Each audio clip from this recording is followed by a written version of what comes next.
caras amigas. Bom, quando se está a comemorar um dia histórico, acontece sempre assim, os 100 anos da Primeira Guerra Mundial, temos sempre a tendência a elogiarmos mutuamente e nós queremos o calor, porque o mundo como o temos hoje em dia é um mundo muitas vezes frio e um mundo muito duro. Ora, eu gostaria de vos contar uma história diferente. Porquê que a União Europeia não surgiu antes da Primeira Guerra Mundial? Porquê que a União Europeia não surgiu antes da Segunda Guerra Mundial? E a resposta é simples. Antes da Primeira Guerra Mundial, os Estados-nação, alguns, queriam unir a Europa, mas de forma hegemónica. Ou seja, sob a liderança da Alemanha, da França, da Rússia. Antes da Segunda Guerra Mundial, a situação era a mesma. E foi preciso derrotar a Alemanha nazi.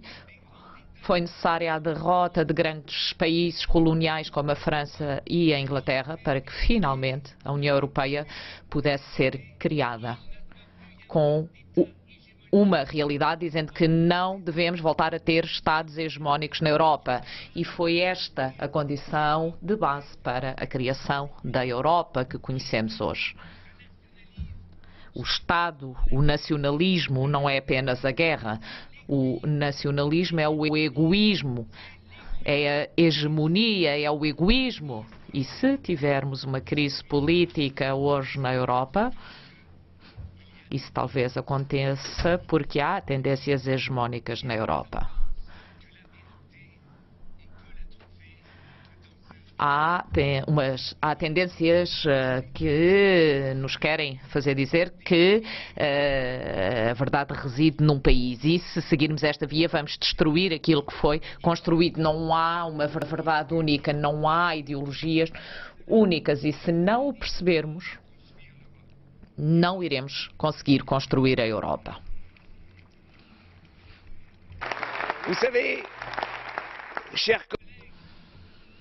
Caros colegas,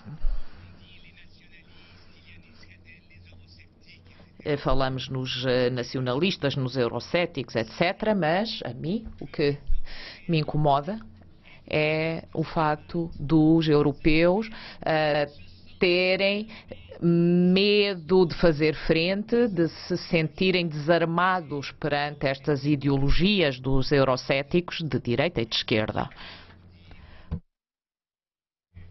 Voltem a ler Camus.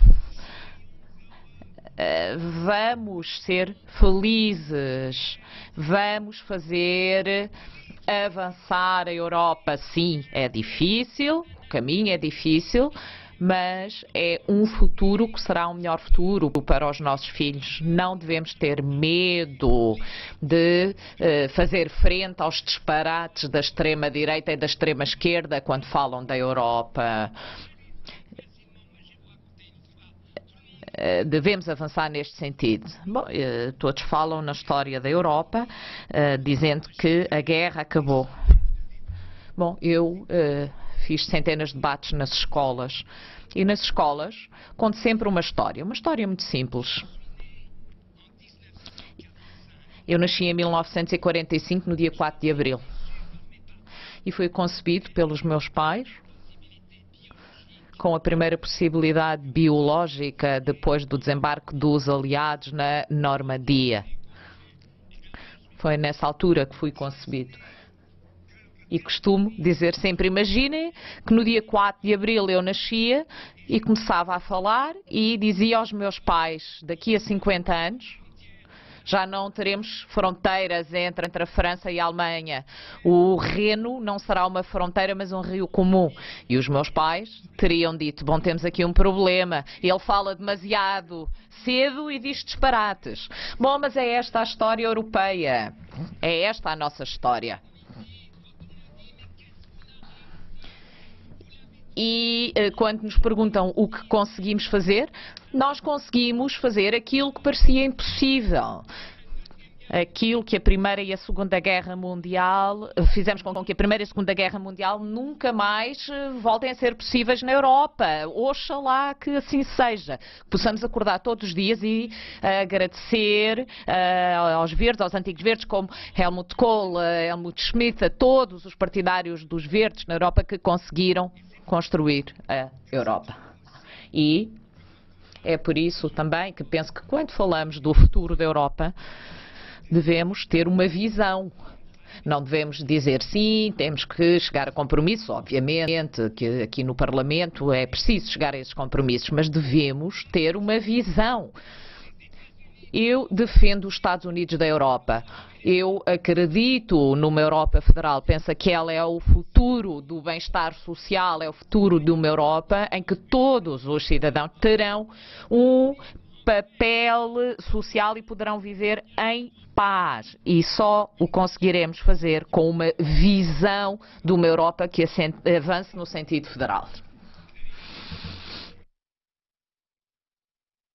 Bom, vão dizer que eu sonho demasiado, mas eu sou um soberanista e a soberania nacional foi afastada pela globalização. Já não existe. O que é soberania?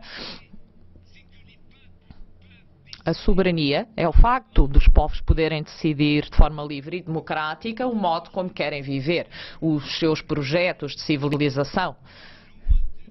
E esses projetos de civilização e modo de vida no mundo globalizado de hoje não poderão continuar a ser defendidos a nível nacional. Não podemos voltar à nação, senão seremos totalmente afastados pela globalização, tal como foi a soberania nacional. É isto que temos que dizer àqueles que ainda sonham com o regresso à nação, com esta miragem. Devemos dizer-lhes, daqui a 30 anos, nenhum Estado-membro da União Europeia fará parte do G8, nem sequer a Alemanha. Nem sequer a Alemanha. Os alemães devem entendê-lo também. O G8 será a Rússia, a Índia, a China, o México, países asiáticos, o Brasil. Mas nós, não. A não ser que tenhamos uma Europa federal, porque a Europa federal é o contrário de uma Europa centralizada e os franceses devem perceber que o modelo centralista da República Francesa é um modelo que já não funciona no mundo moderno e é por isso que o federalismo é o futuro da modernidade.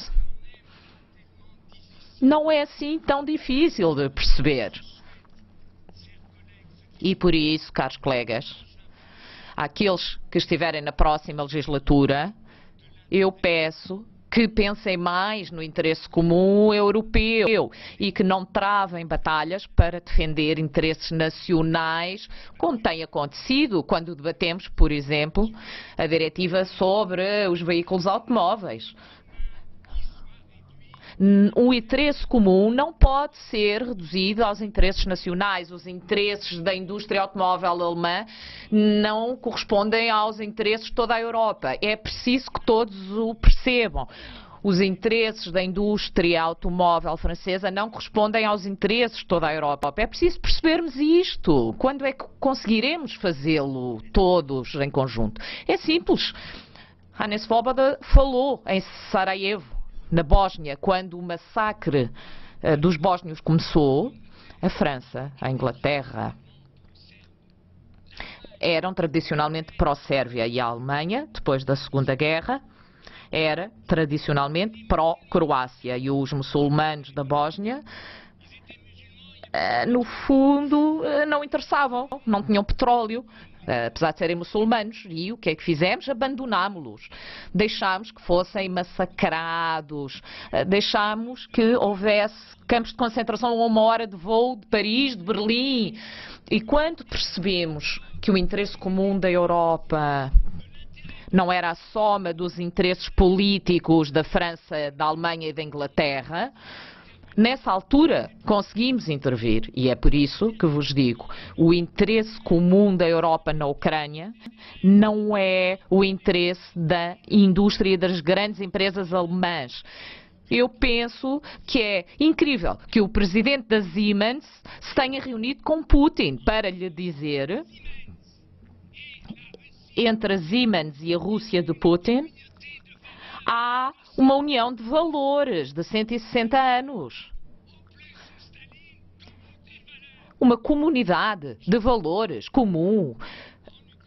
Eu penso que hoje o que está em causa na Ucrânia não é a guerra, mas se abandonarmos os ucranianos, no futuro vamos abandonar outros povos. A Europa tem que dizer que a Ucrânia está a travar uma batalha pela liberdade e pela Europa e que estamos dispostos a defendê-los por todos os meios, exceto os meios militares, mas que temos que defender os ucranianos, senão não vale a pena construirmos uma Europa. Muito obrigada.